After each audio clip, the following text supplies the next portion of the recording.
booktube, it's Missy, and today I'm here to share with you guys my June-July wrap-up. I know July is not quite over yet, but I am not quite certain. I'm almost positive I'm not going to finish any more books this month, although I'm in the middle of several books, like normal, like 64. I'm in the middle of 64 books. Why am I always in the middle of around 64 books? It's probably because the top 10 are the ones that I'm currently reading, and then the rest of them are just on my Goodreads currently reading list, but I probably will never get back to them. It's my graveyard. Regardless, let me talk about all of the books that I read in June and in July so far. I've read more graphic novels and kids books than, you know, adult books, because I just can't sit down and read this summer. Just everything. I'm just not in the mood to read, but I feel like I have to, you know? Like, it makes me who I am by reading. Does that make sense? Like, I want to stick to the norm. I want to pick up a book and I want to read it, but while I'm reading it, I'm getting sidetracked into drama of outside world and children constantly bugging me, and it's been super hot in California, so that's super uns. And I got a tattoo the last day of June. If you guys follow me on Instagram, you've seen it, but let me kind of show you. It's only half done, and now that the tattoo parlors are again closed, it's going to be half done for a while. This is a raven, and Marianne, who is my tattoo artist, is amazing. But yeah, the wings will go all the way. It's up in the front and all the way in the back. So right now all I have is like the tail done and a little bit of the face.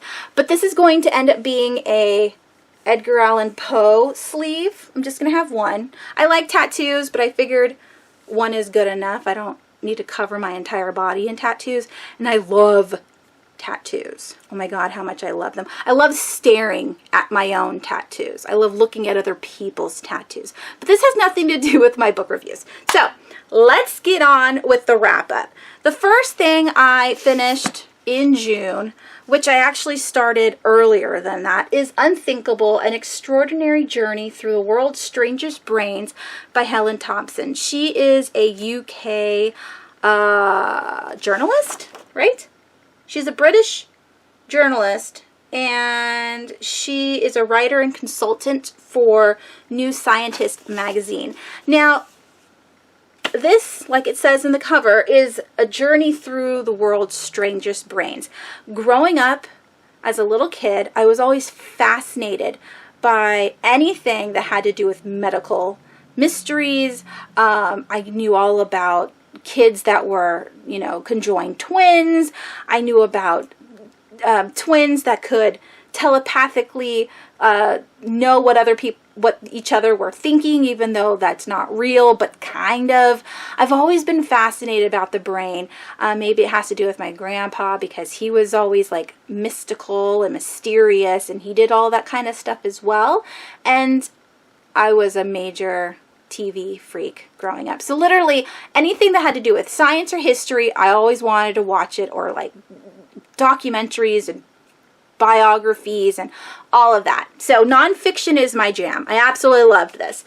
Now inside, by the way, it took me 2 hours to write this review on Goodreads, because I really wanted to explain how awesome this book is, and so I kind of went through each chapter and broke it down for you guys. If you are new to my channel, I always have my Goodreads reviews linked down below. You just click on the link and it'll take you straight to my review, because I think that my written reviews are way better than my speaking reviews. I have a lot of uhs and ums while I'm standing here in front of the camera because I forget things. You know, I read this back in June. I'm not going to remember everything now that it's almost August. But there is 1, 2, 3, 4, 5, 6, 7, 8, 9 chapters, you know, going over other people's strange brains. So we have Bob, who can never forget anything. Basically, his entire life, as mundane as having a salad on a Tuesday in March in 1984, he remembers that, and he'll know what he was wearing and what the weather was like outside. Nobody knows why this is an ability, but Bob can do it, and a lot of other people can do it as well. But it was interesting to read about, and I already knew about this phenomenon, but it was fun to reread something like that. And then we have Sharon, who is permanently lost.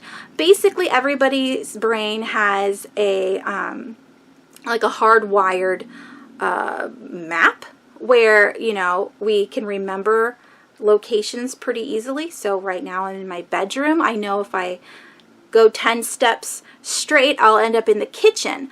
But Sharon doesn't have that bit in her brain. She'll never be able to remember locations, and so she always has to remember landmarks instead, something that she can focus on, and she generally only makes right-hand turns. Like, she always keeps in the same circle, so she never gets lost, because she'll get lost in her own kitchen.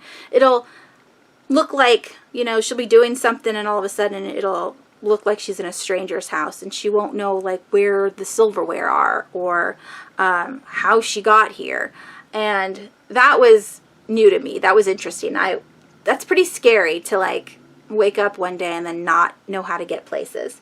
Reuben sees auras, but not really. There is a medical term, which I'll put here on the screen because I don't want to dig through the book to find it. But basically, there are people who have the ability to see numbers as colors.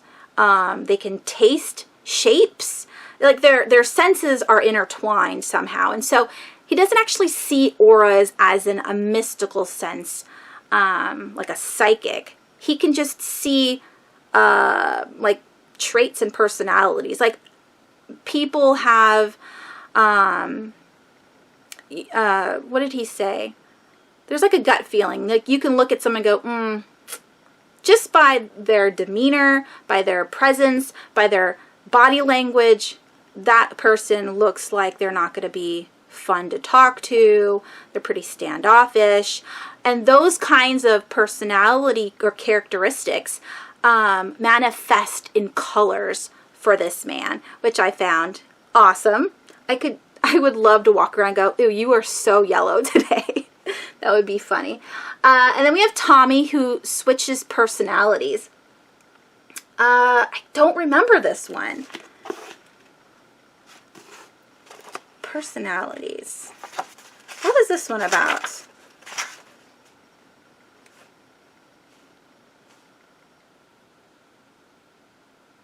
Oh, that's right. So our main dude, our main dude name is Tommy.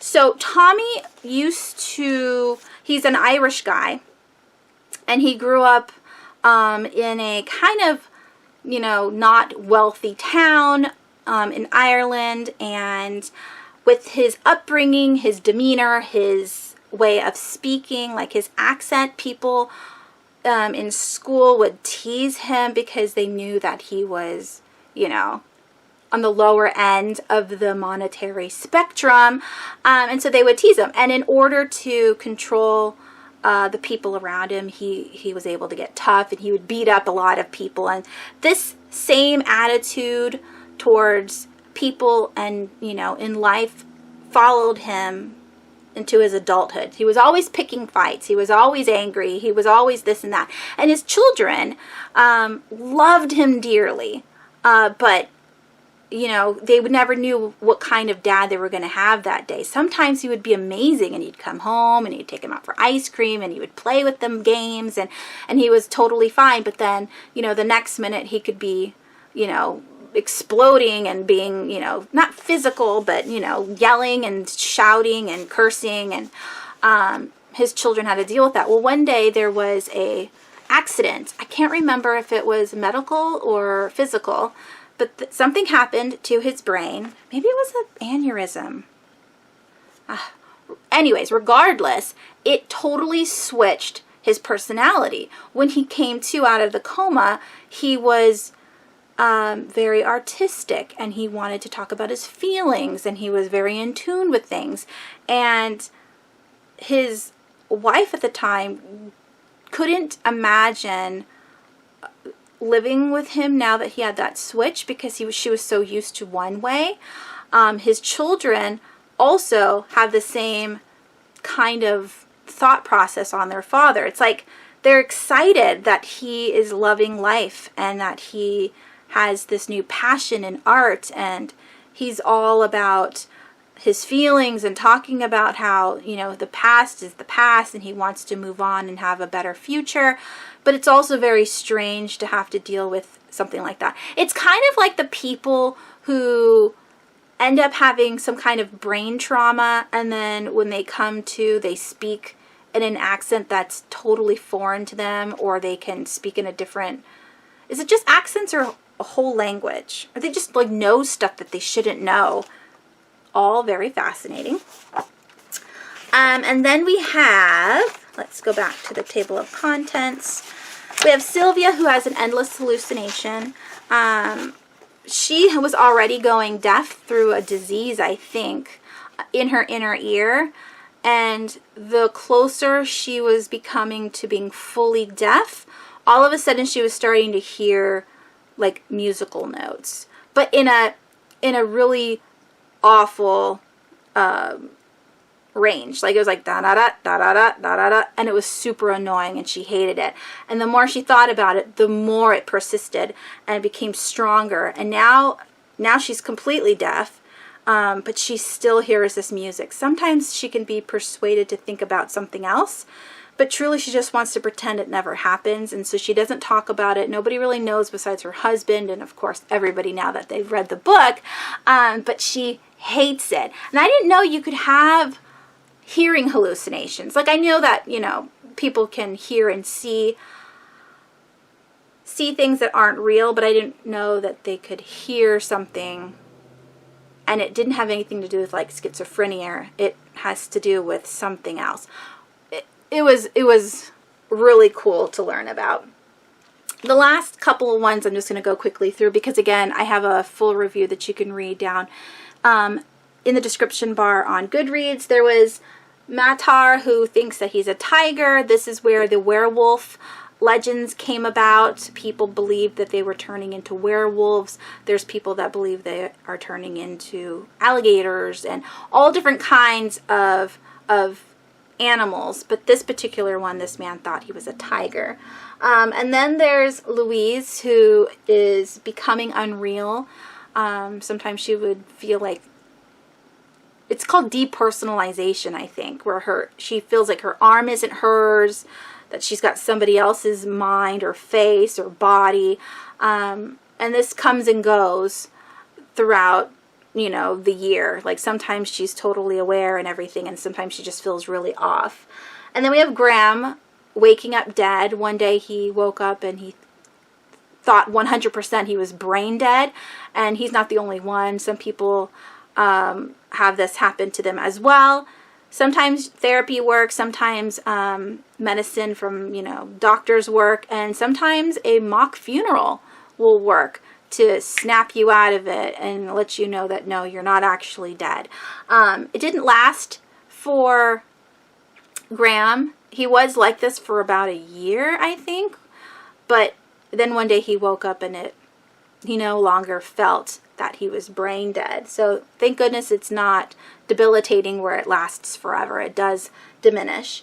And then the last story is Joel, who can feel other people's pain. This one was my favorite because it's so kind of creepy and cool at the same time.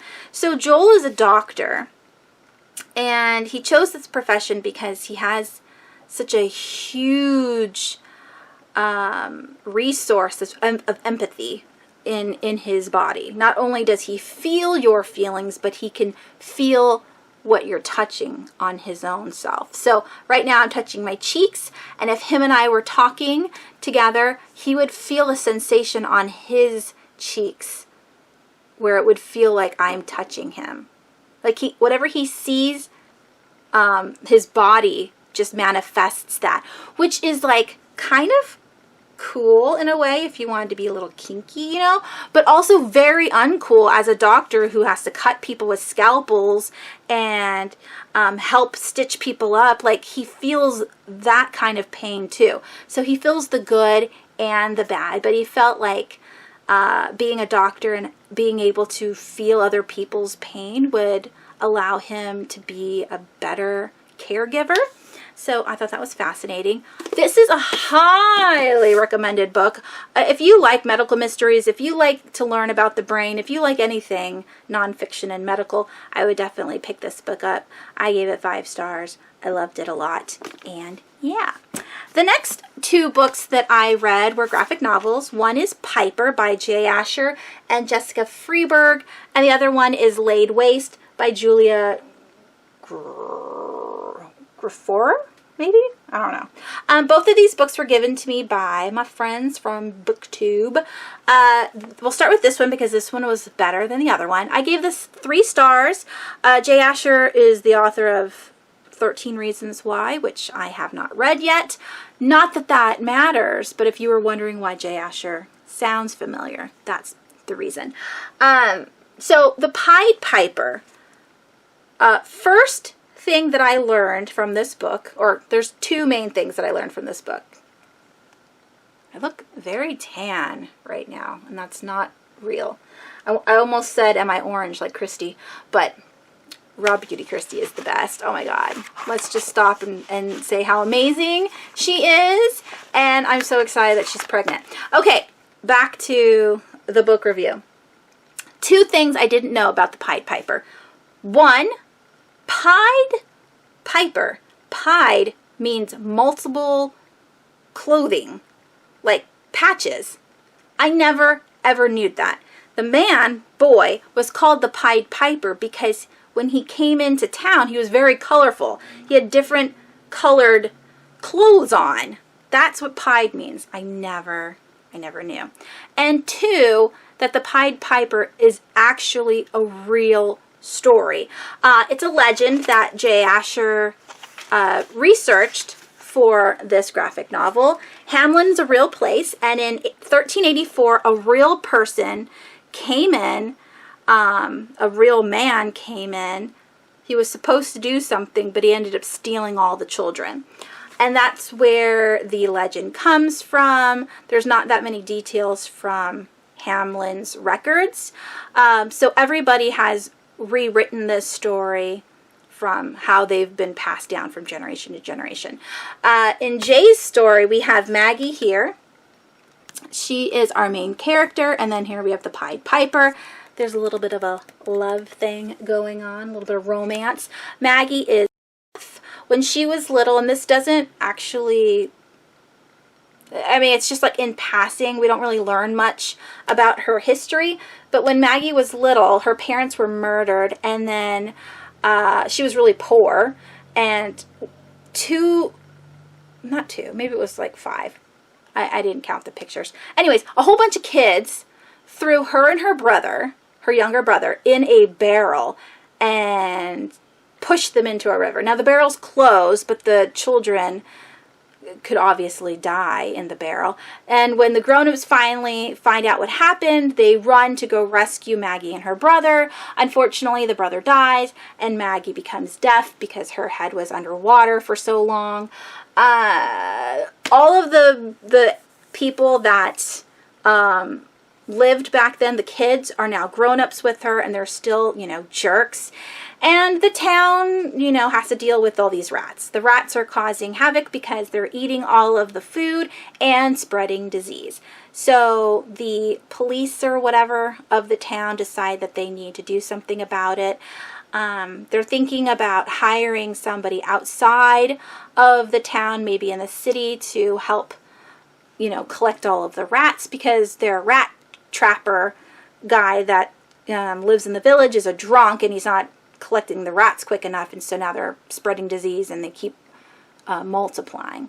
So we have the Pied Piper walk in. He goes, I can, you know, do it, but you have to give me this. And so the police are like, fine, you can do that.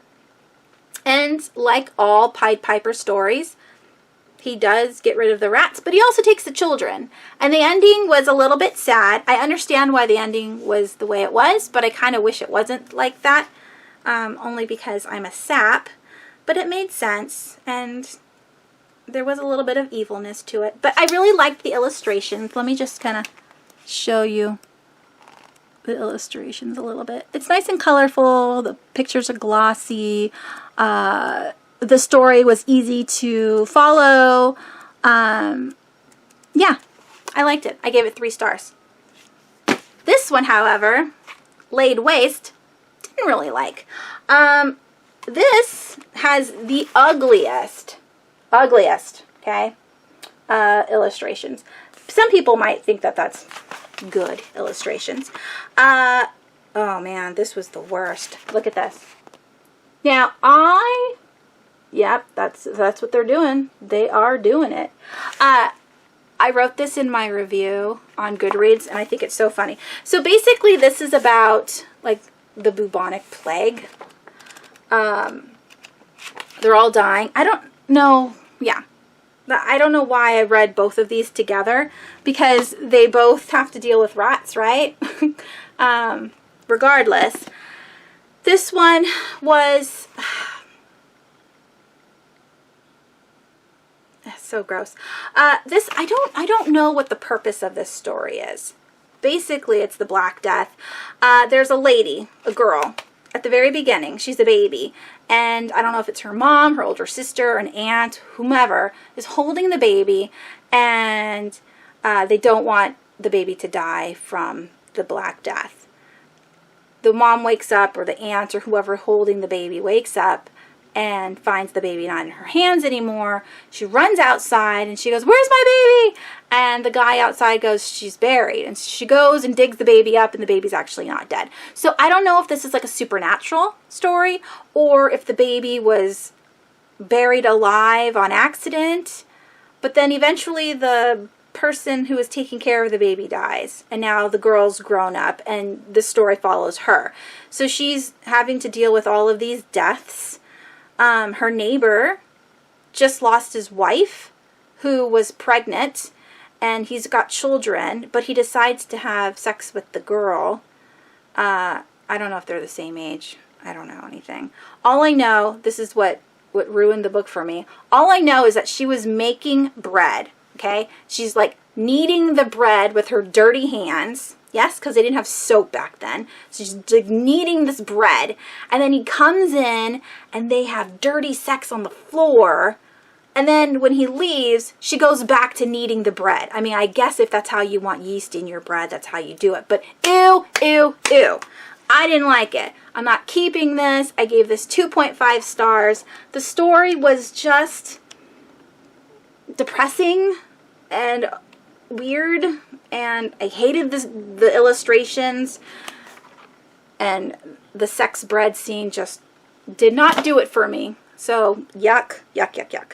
All right, on to the last book that I read in June, and that was the Unready Queen, Book 2 of the Oddmeyer series by one of my favorite YA authors, William Ritter. Everybody clap for William Ritter. Yay! I already have a review up for this book, so I will leave the video review down below. That was my last video that I posted on my channel back in June. I know, I've been gone forever.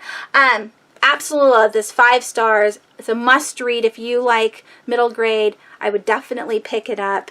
It's about trolls and fairy tale creatures, and there's a war going on between the humans and the fairy folk, and there is a forest queen and her daughter in training, and it's just so good.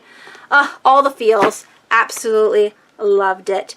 And yeah, I want to thank Algonquin again for sending me that book and allowing me to be a part of their book tour, because I love the first book and I definitely needed the second one in my life. All right, on to my July reads. Yep, I finally finished this one. I don't even know when I started this. Was it back in April? May?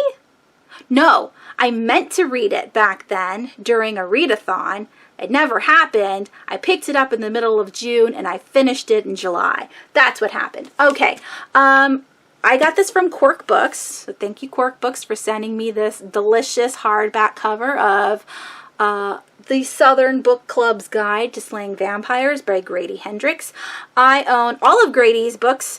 I love him. He's a great author. He writes horror. He writes weird. He's the author of Horror Store. He's the author of My Best Friend's Exorcism.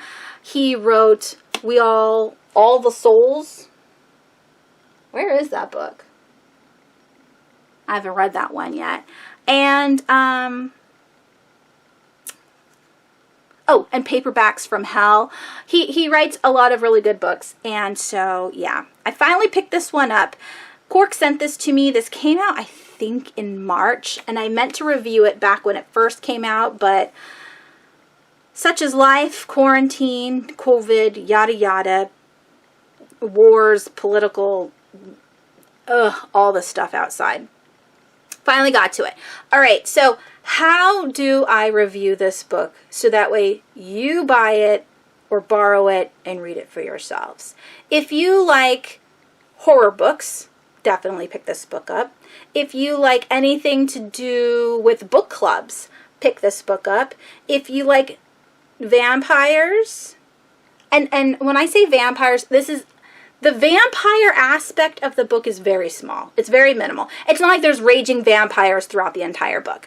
The vampire portion comes like midway into the book, and it's got a spectacular ending, but it's not prevalent in the story. And nobody talks about that the person that they think is a vampire until pretty much the very end.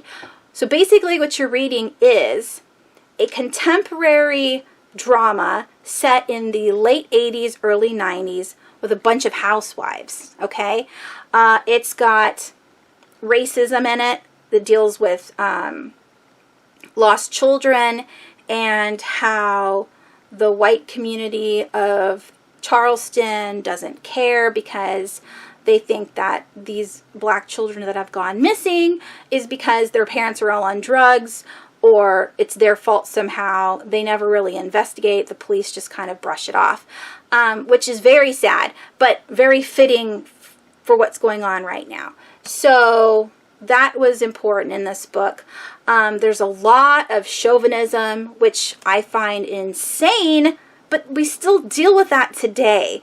The men disrespected their wives. They thought that they were just objects, things, novelty items that, you know, they see in their house that does stuff that makes sure that the children are okay, but literally are not good for anything else other than being pretty and quiet, which boils my blood.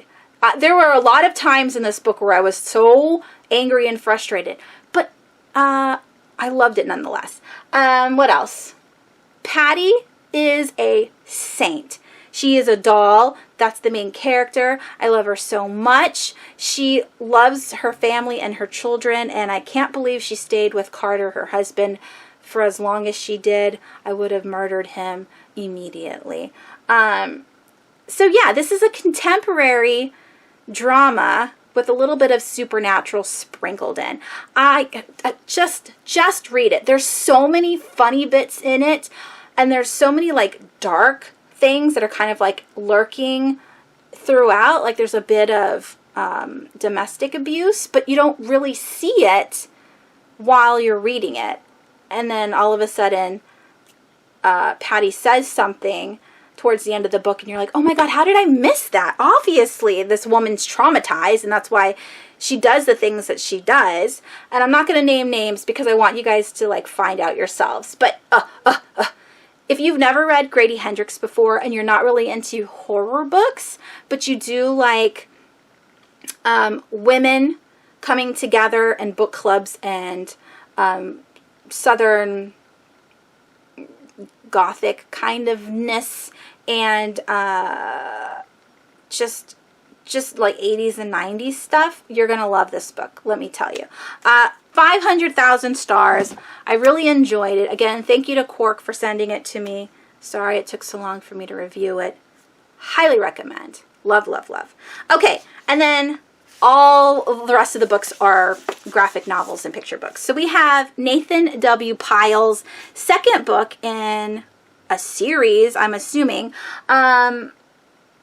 I bought The Strange Planet back in December or November. I pre-ordered it, bought two, brought one with me to New Zealand for my sister because she really liked it. I've been posting pictures or, you know, the comics for about a year now, either on my Facebook or to, you know, my friends and family through like Messenger. And so when I found out that Nathan was going to have another book of his comics, I decided I had to have that in my life. I mean, if you haven't seen his Aliens, I don't know what you've been doing. But let me just read you this one because it's so funny. We want to ingest some mild poison. Do you want mild poison in a long cylinder or a stronger poison in a short cylinder? Can we purchase both? Yes, for it is joyful hour. Is it joyful? Is it still joyful hour? It is joyful hour for 2 more hours. Wonderful. But first, have you been on the planet long enough to ingest mild poison? It feels good to be suspected of lawlessness. Observe. The images are not attractive. This is the nature of proving images. So true, being. Like, it's just 2 aliens. They don't have any gender. These are genderless aliens, and they are purchasing alcohol during happy hour. I think it's awesome. And see, here's the thing though. If you follow him on Instagram, you probably have already read all of these comics. So when I knew that this book was coming out, I decided I wasn't going to read any of his comics anymore on Instagram. I was just going to like all of his pictures because I wanted to see them all for the first time in his book. And he was all like, hey, by the way, if you buy it from Books A Million, you can get a signed copy. And so, yeah, it's signed. Woo!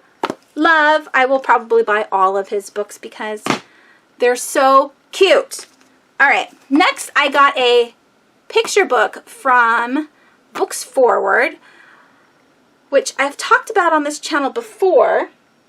They did send me a dwarf book that I still haven't finished. I'm reading in the middle of reading it to my kids, but it's the one with, I got the beard and the hat for. Same company. They wanted to have me review a kid's book to my children since I read to them every night, and this is called The Whole Cajun Story, Salty Strong by Chris Whitson? No, there's no E. It's not White, it's Whitson. Okay, so this one I gave 3 stars for. Yeah? Yeah, 3 stars. When I'm reading a picture book to my kids, and I normally never actually review picture books on my Goodreads page. I've read tons, hundreds, but I don't ever review them unless I really need moms that know me to read them to their kids because it's so amazing, or for a book review like this. Would I have picked this up on my own? No. But when I used to go to the bookmobile back when it was available and we weren't in quarantine, I would pick about 15, 20 books just strictly from the cover and read it to my kids. And I never knew what was inside the book. I would just grab it. If I've never read the title before, I'd grab it and I'd read it, and it was always fun. But the way I review them mentally is, did my kids like this story? Was it fun to read? Did I like the illustrations? And does it have a moral? That's how I usually go about reviewing the books, if I do review them. So with this one, we have Salty Strong. I'll show you some of the pictures. Here's Salty here. Now, he's a mystical boy made entirely of salt. He lives in these hidden caves in Louisiana. And, yeah, he basically lives in these caves. He knows that miners come in and dig out the salt and take them and, you know, sell them to restaurants in other cities and yada yada. So he knows he needs to stay away from the miners because he doesn't want to be ground up and turned into salt for their tables. But he does cook a lot, and he uses the salt from his hat to season all of the food that he cooks. The pictures are cute, colorful, but I wasn't attached to the Cajun boy, and it all seemed a bit not silly, but it was just I don't know, it wasn't like super fascinating either. So he ends up being turned into salt, like he didn't want to be, and he gets sent to New Orleans, and he has to work, right? He has to be salt for this really mean chef that doesn't know how to cook. All of his food is crap, and his restaurant's going out of business, and he's mean to his customers, and he's mean to his employees. And so Salty meets Pep, who is from an Indian black pepper farm. And they decide that, you know what, there's no point in living life as unhappy, so let's make the most of it, and we will flavor all these foods and make them amazing. And so that's what they do. But here's the thing. Everybody loves all of the food because of Pep and Salty, but you see that? The chef is greedy, and he's taking all the money, and he's still really mean to the customers and the employees. And then I'm not going to talk about the ending because that would spoil the book. But the ending was so strange. Like, it had nothing to do with anything. The boy, Salty, one day wishes on a star that he meets a spice friend, which he does. But at the end, something else happens that he wasn't expecting and he didn't wish for. So I don't know why that took place. Also, there was no moral. I don't like the fact that they helped this really mean guy, and then he never reciprocated. He never grew as an individual. He was still a mean jerk, and it doesn't say, I mean, I know it's a kid's book. They're not going to go into detail, but I just didn't like that aspect. I would, if I could have written this book, I would have made the chef more humble and appreciative that all of the customers were enjoying his food. And maybe if he found out that Salty and Pep helped, then he would have put them in, like, you know, like this secret place where they would stay safe and not be hurt, or let them go. I don't know. I didn't really like the story that much. It was cute. The pictures were cute, but there was no real good moral, and my kids just thought it was meh. All right. The last two books I want to talk about are these pop classics by Quirk. They sent this to me last year. This one they sent to me last year in March. This last year in October. I finally got around to reading them. And let's talk about them. So, the first one I'll talk about is the one I didn't like, and that's Karate Kid. I grew up watching this movie in parts. I always thought it was a boys' movie. I was never interested in karate. I thought Daniel was dumb. I didn't like Cobra Kai. I don't ever like watching movies where one person is being picked on by a group and nobody else helps, right? And then that one child has to, like, overcome and, like, beat these kids it's just, why didn't anyone, like, help out? Why does, and the violence, like, it has to be violent. I don't know. Regardless. Whew, let's not get into Karate Kid. I didn't like the movie. So I got sent this book. I must have requested it thinking that it was going to be cute. But it was just an iffy thing. If you are interested, though, in these pop classics, let me tell you what they're like. They are definitely a beginning, middle, and end sequence kind of stories. They take the movie, they chop it up in bite-sized pieces that are very small kid friendly. So if whatever kind of violence that you would see in a film, that would be kind of violent, even though the character doesn't have blood or there's not a lot of like gore, they cut all that bits out. So look how cute the end pages are. And the cover is the same as the dust jacket. All right, so I'm just going to show you a couple pictures. We have here Daniel and his mom. They're moving to California. They're very excited. Daniel meets Cobra Kai and Johnny, the head of the, the gang, the karate gang. They're picking on him because he's new. It doesn't make any sense. He's not stupid. He doesn't have ugly clothes. I never really paid attention in the movie, but why do they pick on him? They pick on him, and so that was the beginning, right? This is the beginning. He's like, oh, I need to join karate. And then Mr. Miyagi comes, and then you have the whole middle of the book is the training sequence. So he has to do the wax on, wax off. He has to do the sanding of the floor. He has to do the painting of the fences. And then he's like, Mr. Miyagi, you're so mean. You're not teaching me karate. And he goes, watch this. And then Daniel's like, oh my gosh, I've been training this whole time. What a world. Crazy. And yeah. And then it goes into end sequence where it's the tournament and they fight and things happen. If you've never seen this movie, you know how people say you can't spoil something that's been out for more than 30 years? I agree.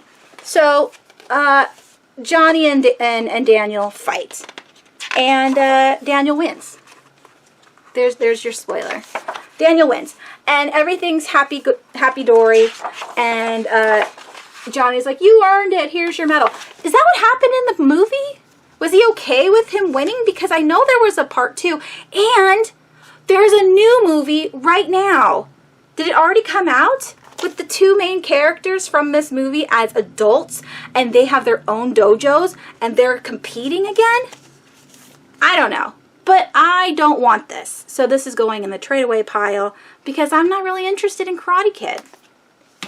But Home Alone 2. Lost in New York. Home Alone and Home Alone 2 were my absolute favorite Christmas movies growing up. We didn't have Elf back then. There was no Polar Express. It was The Grinch, the cartoon, and Home Alone. Or adult movies like National Lampoons and all that kind of stuff. So basically, this is the kind of Christmas movie that I grew up on when I was little, and I absolutely loved them. And when I got this in the mail, I was super stoked. I flipped through all the pages, and I couldn't find my favorite scene in the movie, and it's because they don't have very, like, scary, dangerous things in these kids' books. So when Marv gets electrocuted down in the basement of the abandoned house, and he looks up the hole in the ceiling and goes, Harry, which cracks me up even to this day. They took that out of the book. They don't even have the part where, why can't I think of the boy's name? Kevin. Jeez. They don't show Kevin throwing the bricks at Marv's face and having, the marks on his face, because again, that's kind of super violent for little children. But here's the inside of the book. And the thing that I don't really like about this story is there's just bits that you don't get to see from the movie. So we have Kevin. They're all getting ready for their trip to Florida. They're going to Miami. Kevin's upset because there's no Christmas trees in Florida, and he really likes Christmas. Nobody wants to listen to him. All the cartoons, all the illustrations are super stinking cute. They're drawn by Kim Smith, by the way. She draws all 10 of the pop classic books. But yeah, so he ends up on the wrong plane. He gets to New York and he's like, great, I didn't want to spend my Christmas with my family anyway. Which, by the way, in the movie, his whole extended family is also with them, but they don't talk about that. And in this one, it says that he was looking for tissue, but I'm pretty sure he was looking for batteries in the movie. I've seen this movie several times. As an adult, I haven't seen it in years, but I'm pretty sure he was trying to get batteries for his voice recorder, and that's how he lost sight of his parents and got on the wrong plane. So he gets into this really fancy swancy hotel. He gets room service, and then he goes to Duncan's toy store, and then he talks with, you know, Mr. Duncan, and then we have Harry and Marv. And they see him, and they're like, oh, blah, blah, blah, blah, blah. And then he has to save the day. Now, another thing that drove me kind of crazy that is the fact that they don't talk about... At the very end of the book, it says that they got presents from Duncan's toy store. But it doesn't say how they got toys from Duncan's toy store. And then the note says, thank you for saving the toy store. But in the book, it doesn't talk about him leaving a note saying, I'm the one who saved your toy store. How would Mr. Duncan know that Kevin saved the toy store if it's not in the book? But when you're little, say 6, and you're reading, or your parents are reading this picture book to you, the plot holes don't exist to a child's brain. I don't think they care. Was it a fun story to read? Yes. Is this one of my favorite Christmas movies? Yes. Am I biased? Absolutely. Thank you, Quirk, for sending me this picture book. I am absolutely keeping this one for my children's shelves because it's so cute. And I love Kevin McAllister. Ah! Okay. Basically, those are all the books that I read in the month of July, or excuse me, in the month of June and July. Not very many. And this review video is probably crap, but I got something out there. You know, people say quality versus quantity, but when you have no quantity, anything is better than nothing, right? Maybe. Thanks for watching this video. I hope you guys are doing well. I hope you guys are having a good week. And that is it. I will talk to you soon. I'm filming a lot of videos today. Thank you so much for watching. Bye!